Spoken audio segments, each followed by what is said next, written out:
Anda tim sukses 02 atau ahli sih sebenarnya? Nah, terus terang dong.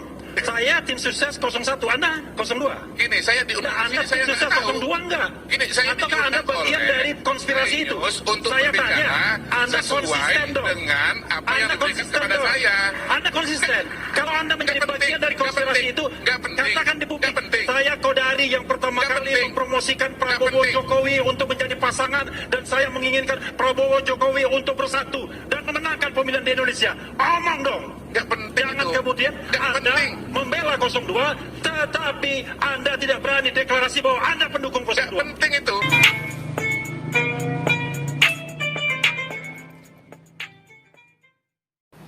Assalamualaikum warahmatullahi wabarakatuh. Selamat sore, salam sejahtera buat para sahabat semuanya. Itu tadi adalah video di mana Refli Harun marah sama M. Kodari. Sebelumnya ini adalah acara bertajuk Suara Rakyat yang disiarkan langsung oleh salah satu stasiun TV swasta, iNews TV. Refli Harun sebelumnya memberikan pemaparan tentang perhitungan suara sebagaimana video ini. Untuk melihat proses kecurangan itu hanya dari satu sisi saja, yaitu sisi pencoblosan dan kemudian pasca pencoblosan. Makanya kalau saya menghitungnya, kalau kita TSM itu mulai dari pra pencoblosan, kemudian pencoblosan pada hari H, dan kemudian pasca pencoblosan. Dan itu catatan-catatan dan evidence-nya ada semua. Mulai dari misalnya putusan Mahkamah Konstitusi, sidang DKPP, wanita emas, bansos, BLT, ya, dan lain sebagainya. Itu kan semua tersebar. Nah, pada saat pencoblosan, kita bicara angka-angka yang tidak wajar, yang sudah beredar di media-media sosial, dan bahkan WA-nya dikasih ke pribadi misalnya ke saya. Saya banyak tuh terima-terima WA, kesalahan-kesalahan menuliskan. Nah, tadi saya ada satu hal yang menarik tadi. Kenapa untuk Pilpres kok nggak bisa diubah di tempat? Yang bisa mengubahnya hanya KPU kabupaten kota. Nah, disitulah logika algoritma kemudian muncul. Artinya, ini jangan diganggu dulu penghitungannya. Kalau sudah di KPU kabupaten kota, nah itu kan beda lagi. Koordinasi dan lain sebagainya. Jadi, paham ya? Kenapa untuk tadi, ya, saya tanya Itu pertanyaan ya, kenapa Pilpres tidak kenapa bisa? Kenapa untuk Pilpres hanya bisa diubah di kabupaten kota kalau ada kesalahan, sementara untuk Pileg bisa di tempat. Itu menarik.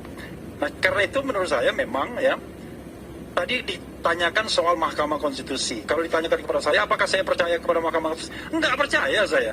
Terus terang saja, enggak percaya. Cuma masalahnya adalah kita punya mekanisme yang sedikit. Mekanisme di DPR hak angket oke, tetapi tidak memutuskan hasil pemilu bisa berubah. Begitu. Tapi angket di DPR kalau memang jadi, itu akan menjadi bahan bukti tambahan karena melakukan penyelidikan. Yang kecil juga peluangnya ada di Bawaslu. Bawaslu itu 14 hari kerja, sekarang sudah tanggal berapa? Bung Refli, saya mau tanya soal ini. Itu kan algoritma luar biasa loh. Ya. Itu tim Anda setidaknya, Bung BW yang kemudian menyampaikan, menemukan fakta seperti itu. Jadi gini, lompat seperti kutu loncat tadi. Kita ini banyak, itu simulasi ya tadi? Ya, banyak mendapatkan masukan dari pakar-pakar IT, pakar cyber intelligence dan lain sebagainya. Nanti kita kumpulkan semua evidence itu. Pada saatnya kita akan kompilasi. Tetapi yang kita tuntut sekarang ini sebenarnya kita nggak berpikir dulu, wah ke MK dulu, lalu Bawaslu dulu, enggak. Yang kita tuntut adalah transparansi di KPU. Salah satunya adalah ayo kita sama-sama lakukan audit forensik terhadap sistem IT di KPU. Baik IT yang terkait dengan Sirekap maupun IT input manual. Memang kita bisa kawal terus dari input di TKP misalnya, ya kan? Lalu sampai kemudian KPU kabupaten kota, KPU provinsi, KPU nasional konsisten. Nah, tadi karena ikan itu input elektronik juga, bukan manual dalam pengertian kita hanya melihat manualnya. Iya. Enggak. Nah, ini logika yang kemudian disampaikan oleh Bung Maman yang tadi sudah lewat. Dia bilang begini, kalau Sirekap jangan dilihat karena itu alat bantu. Meskipun Bung Rocky tadi punya pendapat lain, nanti silakan sampaikan. Kita lihat di manual. Kalau manual nggak usah ada kekhawatiran karena ada banyak saksi di sana, kabupaten, kecamatan, kabupaten kota dan seterusnya. Jadi nggak mungkin ada kecurangan. Saya jawab dulu. Kan? Ya itulah logika itulah yang akan dikembangkan seperti 2019. Anda bayangkan ya, kita disuruh menolak Sirekap yang triliunan proyeknya. Padahal gara-gara Sirekap dan hitung cepat itulah kemudian deklarasi muncul. Ya kan sudah ada deklarasi tanggal 14 kemarin. Lalu berdasarkan hasil yang ilegal deklarasinya. Berarti deklarasinya ilegal. Nah, ya gitu. Para sahabat, Refli Harun menganggap bahwa deklarasi Prabowo Subianto dan Raka Buming Raka pada tanggal 14 Februari malam hari itu dianggap ilegal. Apa sebabnya dan mengapa beliau bisa menganggap itu sebagai hal yang ilegal?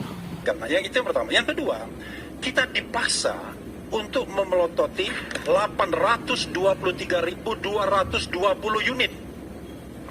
Anda bisa bayangkan, siapa yang sanggup melakukan pemelototan itu? Makanya kalau kita bicara tanggung jawab negara, saya luruskan, yang namanya kami itu State Auxiliary Agency. Ya, jadi lembaga negara tambahan. Tetapi dia adalah representasi dari negara walaupun dia independen.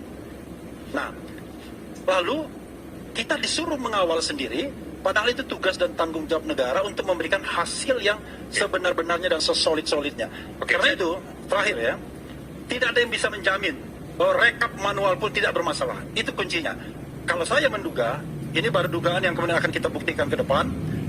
Modelnya adalah di-set terlebih dahulu angka dan presentasinya, kemudian ada yang memperkuatnya, kemudian hitungan Sirekap yang berproses persentasenya itu menyesuaikan dan konsisten terus-menerus, dan terakhir kemudian dihantam dengan manual yang katanya konsisten dengan angka yang sudah di preset itu. Itu keyakinan saya, tetapi sekali lagi Gimana? Jadi di set dulu. Ya, ini analisis ya. Analisis, okay, Analisis saya sebagai lawyer.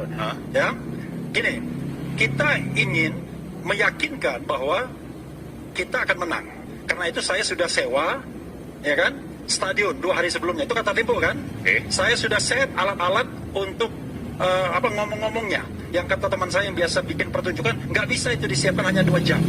Hanya bisa disiapkan sehari sebelumnya dan sewanya 2 hari sebelumnya. Artinya saya sudah tahu bahwa saya akan menang pada tanggal 14 sebelumnya. Nah, karena itulah kemudian kita menduga bahwa ada sebuah desain untuk menentukan dulu hasil pemilunya.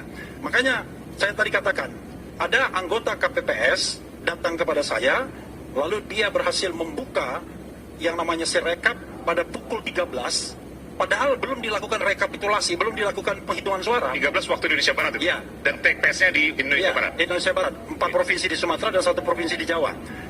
Dia melihat sudah ada isinya itu barang. Sirekap itu ada ribuan katanya TPS ada isinya. Dan itu Anda sudah dapatkan dan Anda akan laporkan nanti? Iya, itu bagian dari Oke, baik, itu kan itu data Anda. Silakan, Pak Kodari punya pendapat soal ini? Pertama soal bahwa sudah menyiapkan acara deklarasi atau acara perayaan dan sudah pesan perlengkapan segala macam, itu jawabannya gampang sekali. Bahwasanya kita sudah melihat dari indikasi hasil survei ya dan analisa-analisa lainnya bahwa 02 akan menang. Dan sebaliknya saya mengatakan begini, kalau 01 tidak menyiapkan dan tidak pesan alat band, 01 sudah memperkirakan dia akan kalah gitu loh. Kalau dia akan memperkirakan akan menang juga udah pesan juga. Begitu kan? Ya kan begitu. Jadi dari survei begitu ya. Nah, Kodari ini sebenarnya tim sukses 02 atau ahli sih sebenarnya? Para sahabat, dari sinilah Refli Harun mulai suaranya meninggi, kemudian marah kepada M. Kodari karena selama ini M. Kodari menutup dirinya sebagai bagian dari pendukung paslon 02. Nah, terus terang dong.